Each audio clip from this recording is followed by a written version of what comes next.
Hello po mga ka-auto care. I am here in Santo Tomas, Batangas.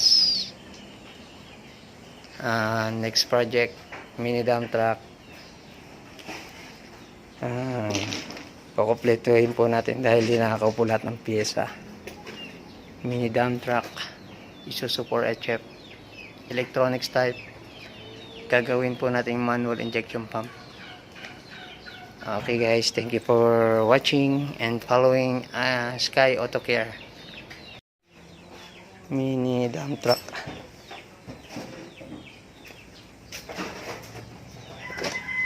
EGR. Kaso gagawin nating manual injection pump, convert to manual injection pump. Ninakaw po kasi yung computer box.